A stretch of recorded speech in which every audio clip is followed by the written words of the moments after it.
Há uma equipa com a performance certa para se juntar à sua empresa. Atitude, potência e foco para qualquer desafio. Novos Cupra Performance Hybrid Plug-in. Até 132 km de autonomia elétrica. Nem é preciso testar. Agarra a oportunidade a partir de 420 € mês mais IVA em renting para empresas e ENI. 9 da manhã.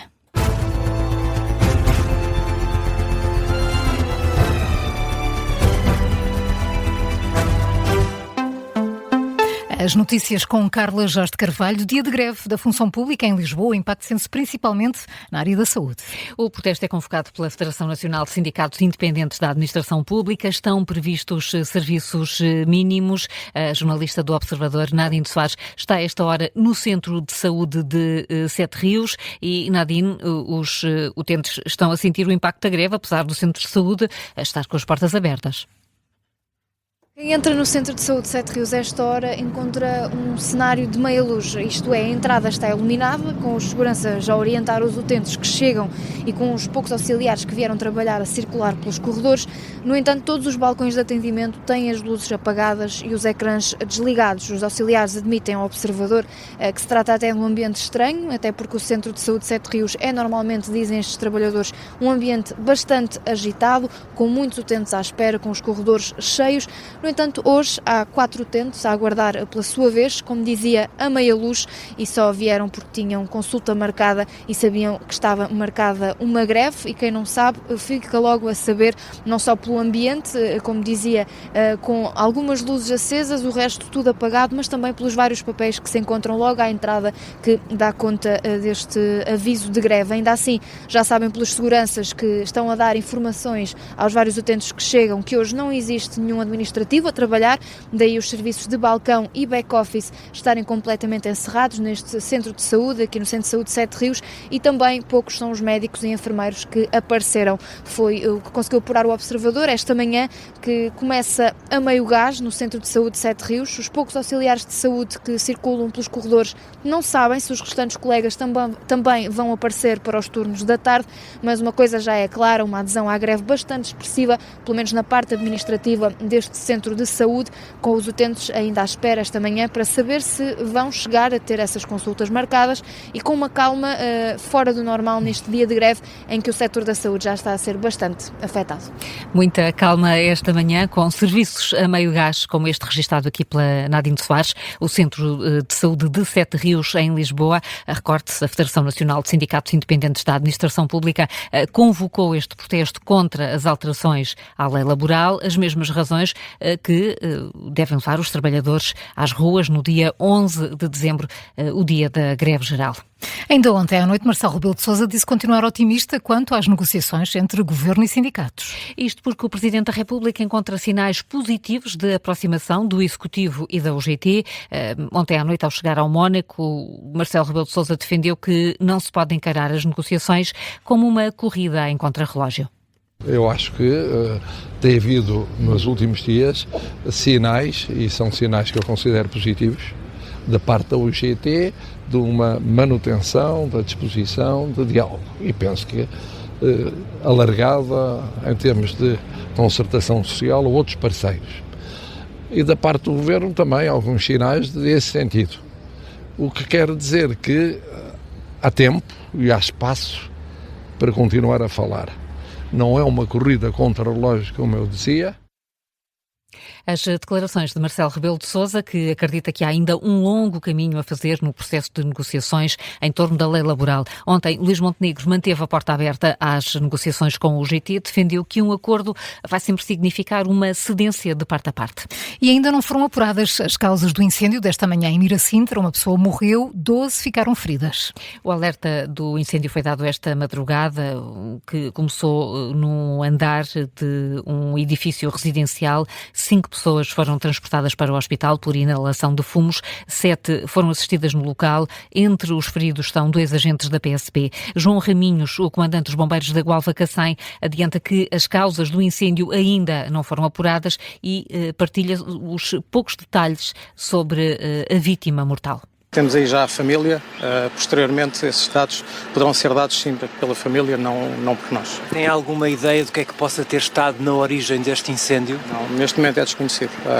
O estado da habitação está completamente destruído, portanto, principalmente o quarto onde foi o incêndio, portanto, neste momento nós não conseguimos dar esses dados. Esses dados também têm que ser dados pelas próprias autoridades, pela Polícia Judiciária, que aguardamos também a qualquer momento. Poucos dados ainda, declarações captadas pela SIC Notícias. Este incêndio começou, sabe-se, num quarto, as causas não estão ainda apuradas, 12 pessoas ficaram feridas. O primeiro balanço da Proteção Civil falava em 25 feridos, mas o número acabou por ser revisto esta manhã pelos bombeiros no local. Henrique Gouveia Melo acredita que João Coutinho Figueiredo não vai conseguir ser independente se for eleito Presidente da República. Troca de acusações sobre independência marcaram frente a frente de ontem na RTP. Com João Coutinho de Figueiredo a começar logo por exigir a Gouveia Melo que fosse claro nas acusações sobre candidatos que seriam cavalos de Troia de partidos políticos. E o Almirante respondeu. Tenho uma candidatura superpartidária, não estou limitado ao espectro político, no encontro de soluções que o Presidente deve ajudar a encontrar em termos do que é a governação. E porquê? Porque é que um candidato que tenha sido líder partidário não poderá ter essa independência, do seu ponto de vista? Porque, naturalmente, tem um conjunto de ligações anteriores que o condicionam não só em termos ideológicos, como até em termos de conhecimentos, de interesses partilhados, de vida partilhada, e não parece que seja bom para a democracia. O antigo líder da Iniciativa Liberal rejeita que o apoio partidário seja visto como um cadastro e lembra que Gouveia Melo tem entre os apoiantes figuras próximas de José Sócrates. Eu tenho uma abrangência muito maior do que o partido onde sou oriundo.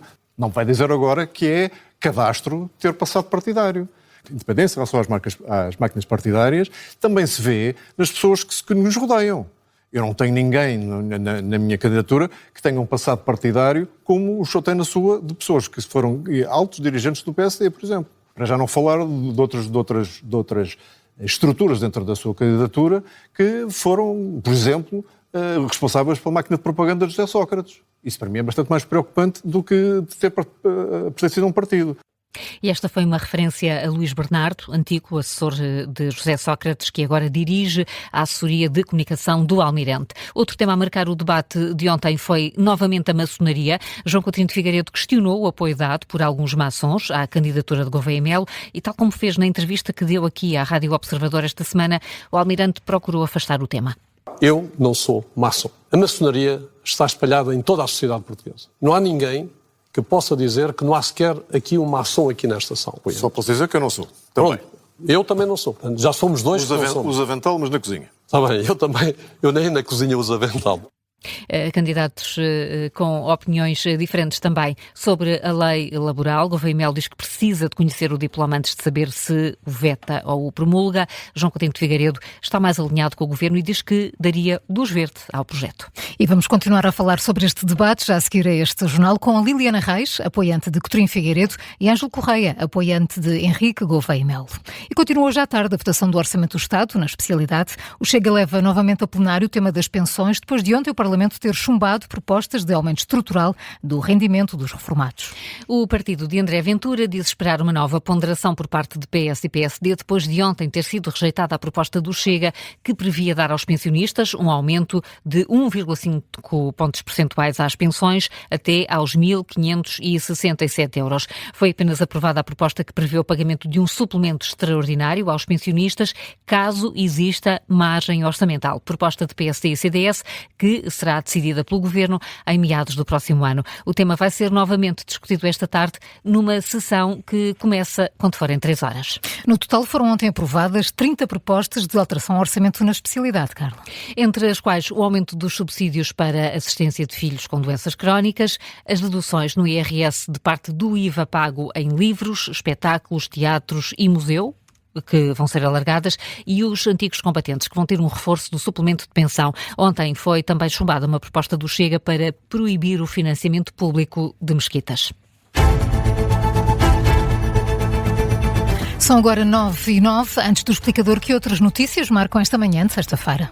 O Centro Europeu de Prevenção e Controlo de Doenças apela aos países da União Europeia para acelerar o processo de vacinação, isto porque os casos de gripe estão a aumentar de forma invulgar e precoce com uma nova estirpe. Em comparação com o ano anterior, os casos de gripe estão a surgir 3 a 4 semanas mais cedo. O Centro Europeu pede por isso às autoridades de saúde pública que se preparem para o cenário de uma temporada de gripe mais severa na Europa, principalmente se houver uma baixa adesão à vacinação. Está interrompida a circulação na linha verde do metro de Lisboa, entre as estações do Cais do Sodré e o Martim Muniz. A informação é confirmada pelo metro de Lisboa nas redes sociais. Até o momento não foi possível prever a duração da interrupção. O metro diz que está a desenvolver todos os esforços para retomar a circulação da forma mais breve possível. Mais de 30 países escreveram uma carta a pedir à presidência brasileira da COP30 que reveja a proposta de acordo final, sem um roteiro para a eliminação gradual das energias fósseis. Países como França, Reino Unido, Alemanha e Colômbia ameaçam votar contra o acordo final porque entendem que a proposta não cumpre as condições mínimas para um resultado credível da COP30. Nuno Markle está a ter os melhores cuidados de saúde e encontra-se estável e a recuperar do AVC que sofreu ontem, é o que diz o diretor de programação da Rádio Comercial, Pedro Ribeiro. Esta é a mais recente atualização sobre o estado de saúde do humorista, radialista, que ontem foi transportado para o Hospital São Francisco Xavier, em Lisboa, onde se encontra neste momento internado.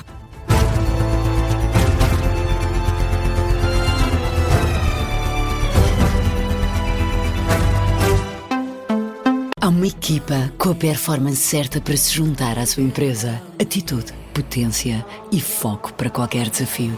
Novos Cupra Performance Hybrid Plug-in. Até 132 km de autonomia elétrica. Nem é preciso testar. Agarra a oportunidade a partir de 420 € mês mais IVA em renting para empresas e ENI.